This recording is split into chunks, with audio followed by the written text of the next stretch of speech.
everyone, happy day 232. This morning, after I dropped my boys off at school, I headed over to St. Martin Church to say the rosary at 8:30, followed by Mass at 9. Today being Monday, it's time to take out our weekly evaluations and ask ourselves the 4 questions. 1. Did my plan work for me? 2. What needs to be adjusted? 3. How do I feel? And 4. What is a positive from the week? For me, 1. Yes, my plan worked. 2. I don't think that anything needs to be adjusted this week as far as I can tell, but if something comes up, I promise to be flexible. 3. I feel great. And 4. A positive from last week would have to be starting my new book, 33 Days to Morning Glory.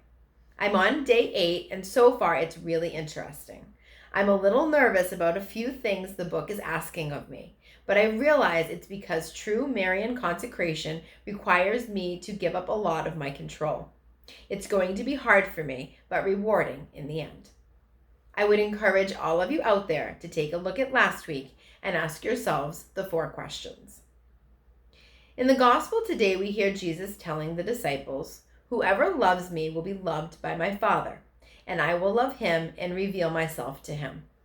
Then Judas asks, "Master, then what happened that you will reveal yourself to us and not to the world?" Jesus goes on to explain that whoever loves me will keep my word, and the Father will love him, and we will come to him and make our dwelling with him. It must have been really hard work being a disciple of Jesus's. All they wanted were straightforward answers, but Jesus always seems to leave them more confused and asking more questions. As humans living in this physical world, it requires a shift in our thinking to really understand what Jesus is talking about. Sometimes the most obvious things that are right in front of us are the hardest to see, especially when they are in us. Wouldn't it have been so much easier if God had come into this world with all his glory and revealed himself to the world in a big way? What if when he was hanging on the cross, he had listened to all the people and decided to save himself by coming down off the cross? Or after he died, he had risen from the dead for everyone to see. Then there would have been no room for doubt.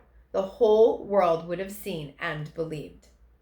But instead, he came into this world a humble infant hidden in a manger. He stayed on the cross for the sins of the world, and he rose quietly on the 3rd day to give us all new life. We may not see him like we see our family or our friends, but he is all around us, in all of us. God reveals himself to the world through people. Every time we help someone in need, he is helping them through us. Every time we smile at a stranger, he is smiling at them through us. It's in all of those simple, beautiful, and loving ways that God is revealing himself to the world through each and every one of us. I hope all of you out there have a blessed day 232. Please know that I am praying for you always, and I will see you tomorrow.